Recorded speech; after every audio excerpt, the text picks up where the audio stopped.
Hello,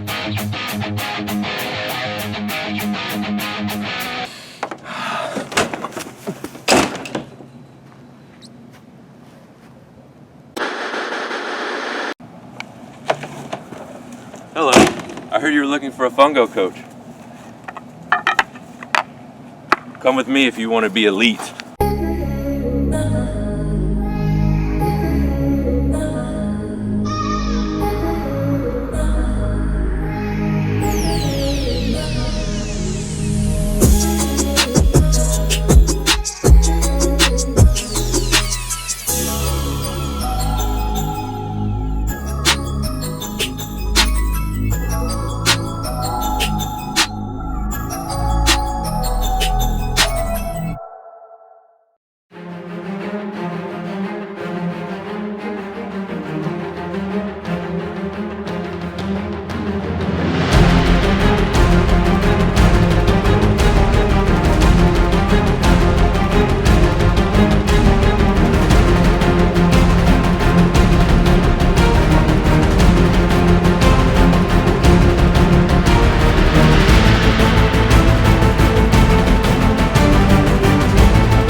Hello, welcome to the best fungo video you'll ever find on YouTube.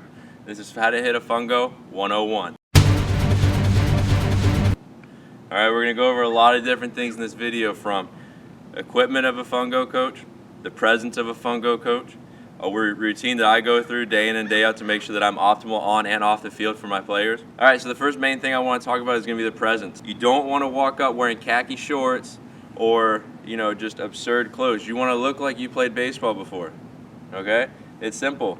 You wear a tight shirt, upper half, and you wear a loose bottom, all right? That automatically strikes intimidation to the other coach. That's your number one goal, to put intimidation in the opposing dugout. 90% of this game is intimidation. The other 10%, chest size, which leads into my next point. Make sure you are in the gym every single day as a coach. You've got to make sure that your arms are getting bigger, your core is getting strong, and you're able to out-hit the competition. So for me, there's different aspects that I like to think about when I go to the baseball field. Just like a golfer, okay, I have different fungos. Come with me, I'll show you my arsenal.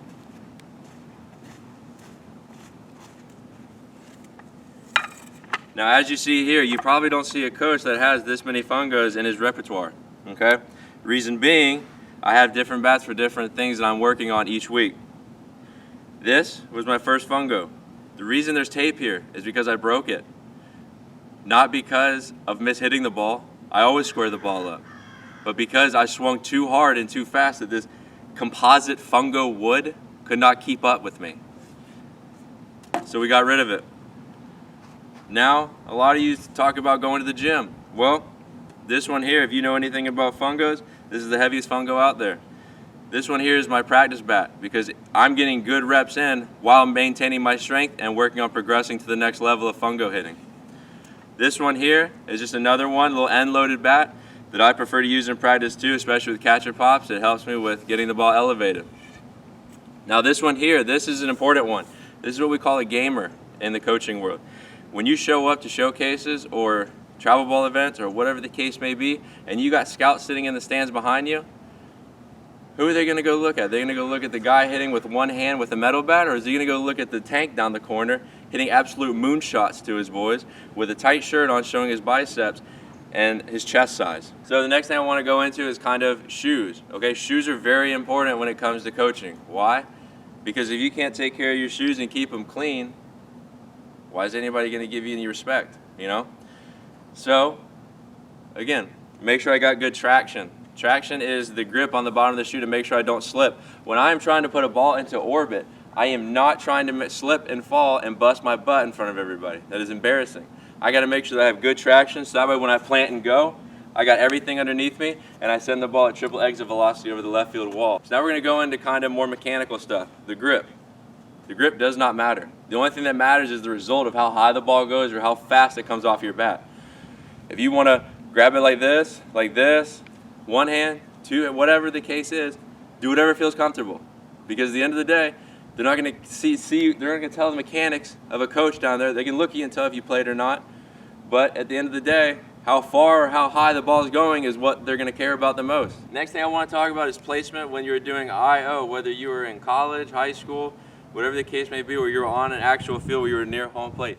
If you step into the batter's box as a coach, I am here to tell you that your career is over, okay? Leave the batter's box to the players.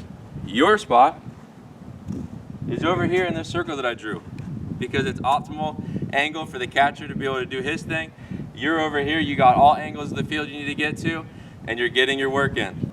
You walk up to the field, you got one job when you get there, when you're about to hit Fungos. You look around, you find out if there's any scouts, pro scouts, cross checkers, college scouts, anything in the stands. You find one, you locate him, you make sure he's watching you. Next thing, you look at the other dugout, you make sure the other coach is watching you, and then you proceed to leave the yard.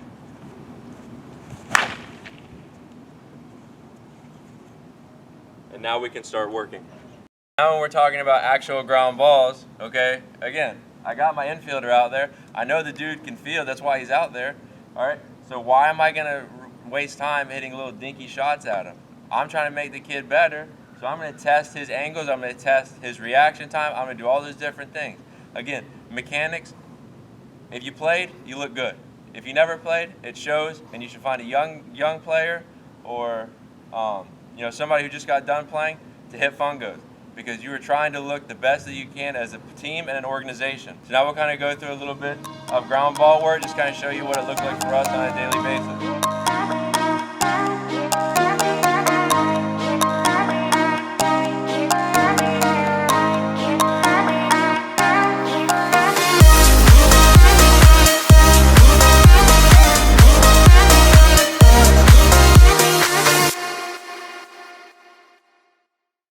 So in the summer, you're probably not going to be able to take on-field IO. So here's your next best option. For the infield, it is okay to be right here behind this line, okay? And kind of this close because you're just working on ground balls, all right? You're just getting reps in, making sure the guys are adequate, ready to go for the game.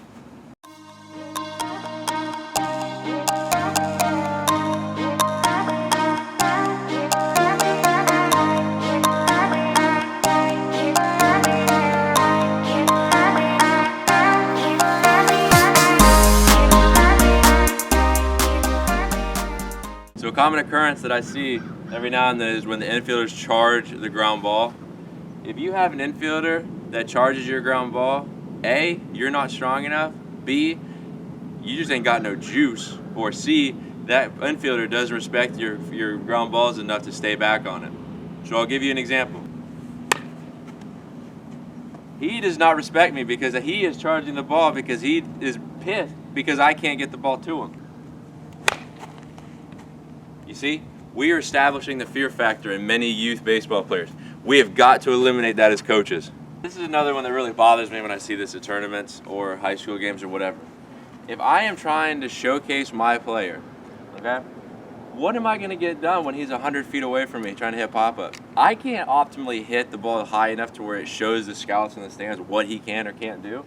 Like, that just strikes me as somebody that bunts with the bases loaded, honestly. So I'm going to show you where you want to be at to showcase your player. Now, if you notice, we have stretched out the complete distance of the baseball field, otherwise known as foul pole to foul pole. Now I have an opportunity to show intimidation to the other team, show domination of the other team, and show them what our outfielders can do in a very wide spectrum, okay? As so.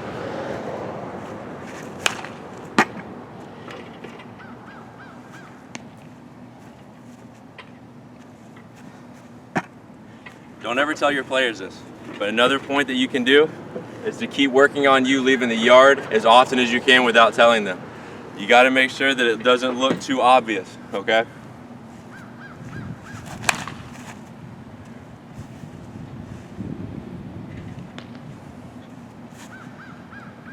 And then when you leave the yard, you got to act surprised.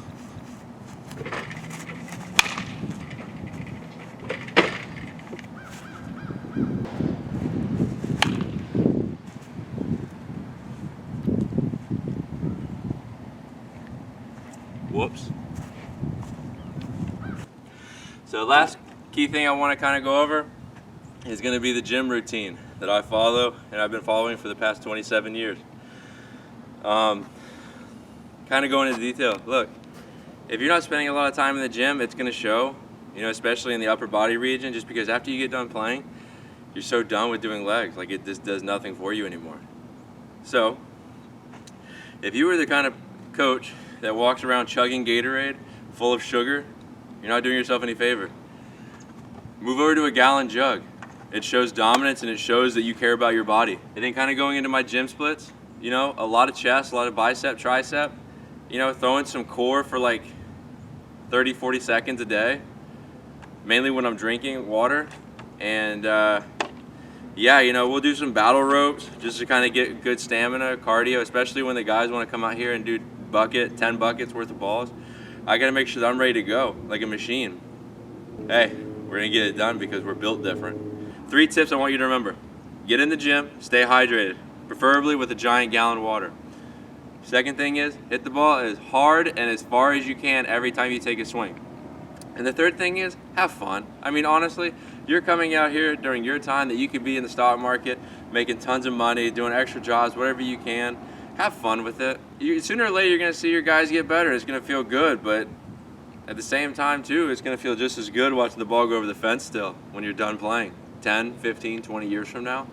All right, everybody, if you stayed with the video this long, thank you so much for watching. This is kind of something that we thought of the past week that would be, fairly entertaining and something that's not very talked about in the baseball world is how to hit fungos and everything like that. If you enjoyed the video and would like to see a lot more informational stuff like this, go ahead and leave it a thumbs up. Leave a comment down below if you'd like to see something more specific in the future. And please consider subscribing to the YouTube channel. It helps us greatly on the back end trying to grow the channel and reach more players and everything like that. And we'll see you guys next week.